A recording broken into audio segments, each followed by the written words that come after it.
ये कहानी है हमारे चोते से, लेकिन हमेशा शोर से भरे हुए घर की। हमारी फैमिली में 5 लोग हैं।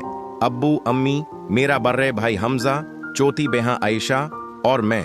हमारे घर में शायद ही कोई ऐसा दिन गुजारता हो जब कोई चोता मोता ड्रामा या हंसी का हंगामा ना हो। एक संडे की सुबह का जिक्र है। सुबह के 9 बज रहे थे और पूरे घर में एक अजायब सी खामोशी थी। अब्बू चाय का कप पकड़े लाउंज में बैठकर न्यूज़पेपर पढ़ रहे थे और अम्मी किचन में गर्मा गर्म हलवा पूरी बनाने की तैयारी कर रही थीं। तभी एकदम से बड़े भाई हमजा अपने कमरे से चिल्लाते हुए बाहर आए। आयशा, मेरी गाड़ी की चाबी कहाँ है? तुमने जरूर कहीं छुपाई होगी। आयशा, जो अभी अभी सोकर उठी थी, सोफा पर बैठते ही बोली, भाई मुझे आपकी गाड़ी से कोई लेना देना नहीं है। आप पहले मेरा टीवी रिमोट वापस करें, कल रात से नहीं मिल रहा। दोनों की बेहस देखते ही देखते गर्म होने लगी। हमजा कह रहा था कि आयशा ने उसकी चाबी छुपा दी है और आयशा का दावा था कि हमजा ने उसका रिमोट गायब किया है। शोर इतना बढ़ गया कि अम्मी किचन से हाथ में बिलान पकड़े बाहर आए और दोनों को एक कड़वी घूर दी। दोनों एक सेच के लिए बिल्कुल चुप हो गए। अब्बू ने सहम कर अपना न्यूज़पेपर थोड़ा नीचे किया और बिल्कुल मासूम बांधकर बोले, अरे भाई, संडे का दिन है, थोड़ा सुकून कर लो।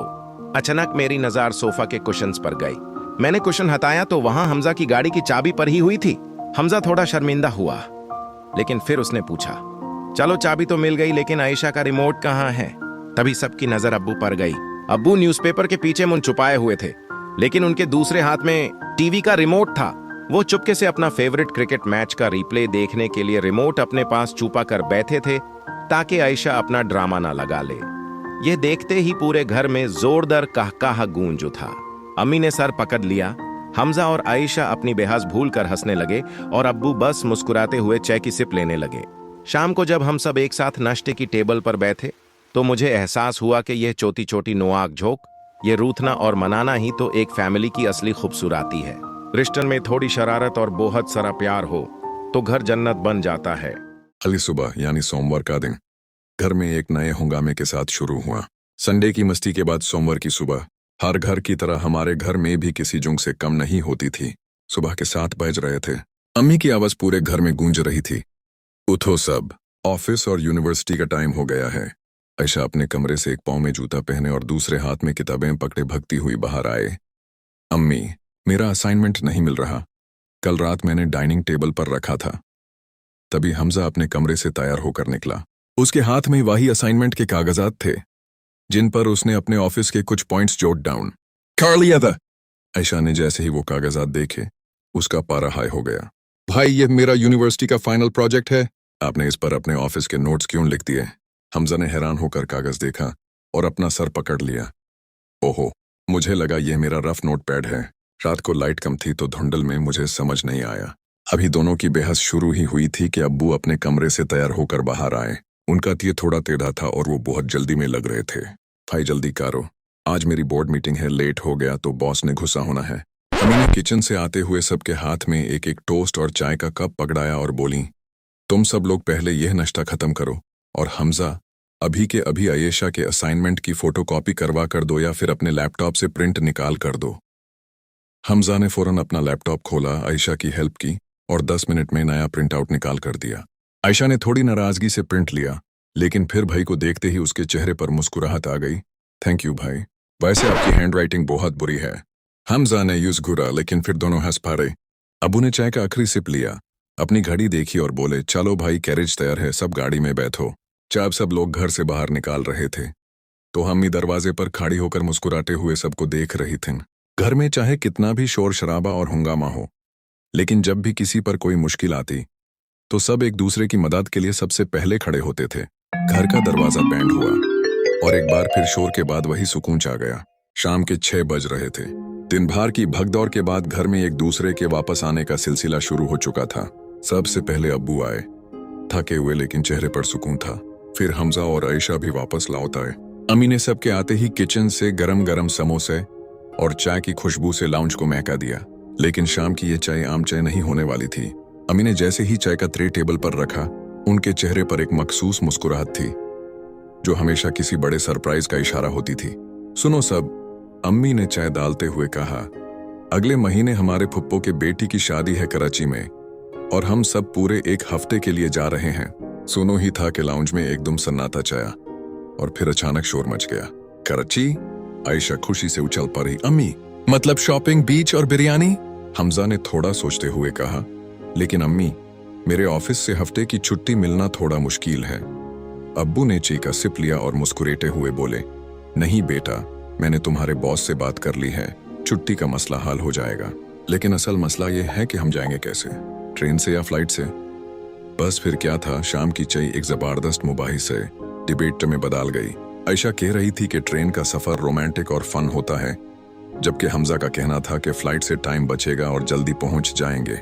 अब्बू दोनों की बातें सुनकर माजे ले रहे थे और अम्मी दोनों को शांत करवाने की कोशिश कर रही थीं। अचानक आयशा ने बोला, भाई अगर फ्लाइट से गए तो रास्ते के मजेदार खाने और कार्ड्स खेलना मिस हो जाएगा। हमजा थोड़ा पिघला, बात तो सही है, लेकिन ट्रेन में तुम्हारे सामान के 10 बैग्स कौन उठाएगा? सब एक साथ हंस। आखिरकार अब्बू ने फैसला किया कि हम नाइट कोच ट्रेन से जाएंगे ताकि सफर का अपना मजा हो और शॉपिंग के लिए बजट भी बच जाए। रात के खाने के वक्त तक पूरे घर में शादी की तैयारियों का जोश फैल चुका था। आयशा अपने कपड़ों के डिजाइन सोचने लगी थी, हमजा पैकिंग की लिस्ट बनाने लगा और अम्मी अभी से रस्मों की लिस्ट तैयार कर रही थी। एक छोटी सी खबर ने घर के माहौल को एक नए जोश और खुशी से भर दिया था। आखिरकार वो दिन आ ही गया जब हमारी कराची के लिए रवानगी थी। रेलवे स्टेशन पर पूरे खानदान का हंगामा देखने वाला था। हम पंचों के पास कुल मिलाकर 8 बड़े बैग्स थे, जिनमें से 4 तो सिर्फ आयशा के कपड़ों और जूतों के थे। ट्रेन प्लेटफॉर्म पर लगी हुई थी। हमजा और मैं कूली के साथ बैग संभाल रहे थे, जबकि आयशा हर 2 मिनट बाद सेल्फी लेकर सोशल मीडिया पर अपलोड कर रही थी। Heading to Karachi, family trip, fun, wedding vibes. Train ने जैसे ही सीटी मारी, हम सब अपने कैबिन में सेट हो गए। अब्बू ने विंडो सीट संभल ली और अकबर खोल कर बैठ गए। अम्मी ने घर से पकाए हुए शामी कबाब और पराठे निकाले और आयशा ने फौरन लूडो का बोर्ड निकाल लिया। आज तो मैं किसी को नहीं बख्शूंगी, आयशा ने पंसा 30 फेंकते हुए कहा। लूडो की गेम शुरू हुई तो पता ही नहीं चला कि रात के 12 कब बज गए। हमजा और आयशा की हर गोटी टोकन कतने पर वही पुरानी लादी शुरू हो जाती। अबू जो अखबार पढ़ने का नाटक कर रहे थे, चुपके से आयशा के पंसे को हिलाकर उसकी मदद कर रहे थे ताकि हमजा हार जाए। जब हमजा को ये पकड़ में आया तो उसने शोर मचा दिया, अब्बू ये चीट है, आप आयशा की साइड ले रहे हैं। अम्मी ने मुस्कुराते हुए सबको दांता, अब बस करो तुम दोनों, रात के 1 बज रहे हैं, बाकी लोगों को सोने दो। रात भर ट्रेन की पटरी पर दौड़ने की आवाज और ठंडी हवा के झोंकों में सबको ऐसी गहरी नींद आई कि सुबह जब आंख खुली तो बाहर कराची का मशहूर धुंधला आसमान और समंदर की हवा महसूस हो रही थी। स्टेशन पर हमारी फुप्पो के बेटा अली हमें लेने आया था। उसने गाड़ी में बैग्स रखते ही पहला सवाल पूछा, चलो बताओ, पहले घर जाकर नाश्ता करना है या सीधा बर्न्स रोड की निहारी खनी है? आयशा और हमजा ने एक साथ चिल्लाकर कहा, बर्न्स रोड। अब्बू ने अम्मी को देखा और दोनों हंस पड़े। कराची का सफर अभी शुरू ही हुआ था और आगे शादी की रस्मों का असली हंगामा अभी बाकी था। बर्न्स रोड पर गाड़ी रुकते ही निहारी और गर्मा गर्म नान की खुशबू ने सबकी भूख चमका दी। सुबह सुबह की ठंडक, गरम निहारी का पहला लुकमा और ऊपर से फ्राइड प्याज, अदरक और लेमन। सब ने फिंगर लिकिंग नाश्ता किया। हमजा ने तो 2 नान अकेले ही साफ कर दिए और आयशा बस अपने खाने की वीडियोस बनाने में मसरूफ थी। नाश्ते के बाद जब हम फुप्पो के घर पहुंचे तो वहां का माहौल ही अलग था। पूरा घर लाइट से सजा हुआ था, पटियों में ढोलक रखी हुई थी और रिश्तेदार इधर उधर भागते हुए तैयारियों में लगे थे। घर में दाखिल होते ही फुप्पो ने अम्मी को गले लगाया और बाकी सबका जोरदार इस्तकबाल किया। आओ आओ, तुम लोगों के बिना तो रौनक ही नहीं थी, फुप्पो ने खुशी से कहा। लेकिन असली हंगामा शाम को ढोलक की रस्म में शुरू हुआ। लाउंज में गड्डियां बिछाई गई थीं और सब लड़कियां ढोलक के गिर्द बैठकर शादी के गाने गाने लगी। आयशा ने ढोलक बजाना शुरू किया, लेकिन उसकी रिदम इतनी खराब थी कि हमजा से बर्दाश्त ना हुआ। हमजा ने आगे बढ़कर ढोलक का स्पून अपने हाथ में लिया और बोला, हाँ तो यहाँ से असली टैलेंट तो मेरा देखो। उसने ऐसा जोरदार बीट्स बजाना शुरू किया कि पूरे घर के लोग वाह कर उठे। आयशा ने थोड़ा मुंह बनाया, लेकिन फिर सबके साथ मिलकर नचने गाने लगी। अब्बू भी एक कोने में बैठकर तालियां बजा रहे थे और अम्मी फुप्पो के साथ मिलकर पुराने जमाने के गाने गुनगुना रही थीं। रात के 2 बज गए थे, लेकिन किसी को नींद का होश नहीं था। चाय के दौर चल रहे थे, रिश्तेदार पुरानी यादें ताज़ा कर रहे थे और बचाए अगले दिन की मेहंदी की शॉपिंग के प्लान बना रहे थे। तभी फुप्पो ने अचानक आकर सबको एक धमाका सुनाया, कल मेहंदी है और तुम सबको एक साथ ग्रुप डांस परफॉर्म करना है और कोरियोग्राफी हमजा और आयशा संभालेंगे। हमजा और आयशा ने एक दूसरे को देखा दोनों के चेहरे पर अब ये क्या मसला बन गया वाले एक्सप्रेशंस थे। मेहंदी की रात आ गई। बैंक्वेट हॉल कपिलाए और पीले फूलों, मोमबत्तियों और चमकती हुई लाइट से सजा हुआ था। हर तरफ गानों की आवाज और लोगों का शोर शराबा था, लेकिन स्टेज के पीछे बैक स्टेज एक अलग ही जुंग चल रही थी।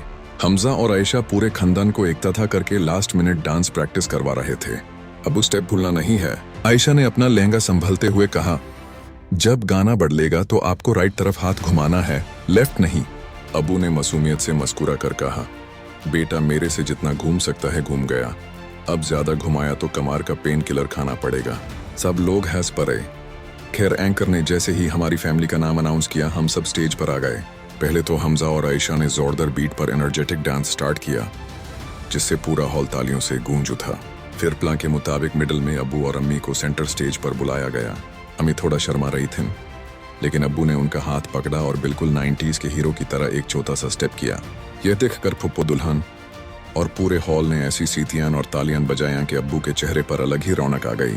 डांस खत्म हुआ तो सब ने जोरदार अप्लॉज किया। फुप्पो ने आकर अब्बू और अम्मी के सर पर से पैसे वारे और कहा, आज तो तुम दोनों ने पूरी महफिल लूट ली। फंक्शन के बाद रात के 3 बज रहे थे। दबा स्टाइल कराकचे और गरम गजर का हलवा आया। सब फ्लोर पर गड्डियों पर बैठ गए। थकावट से सबका बुरा हाल था, लेकिन चेहरों पर खुशी अलग हाई नजर आ रही थी।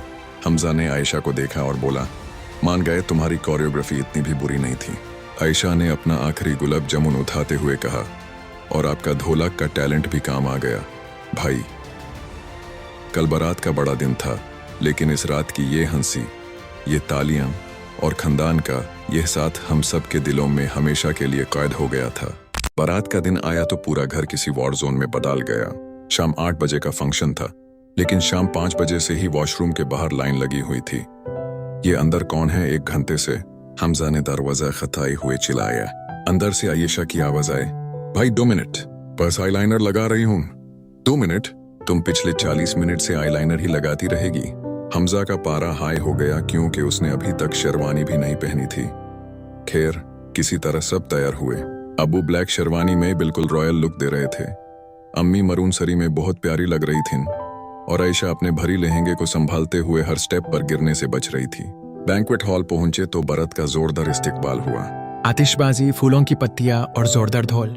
लेकिन हमारी फैमिली का असल टारगेट तो कुछ और ही था, खाना।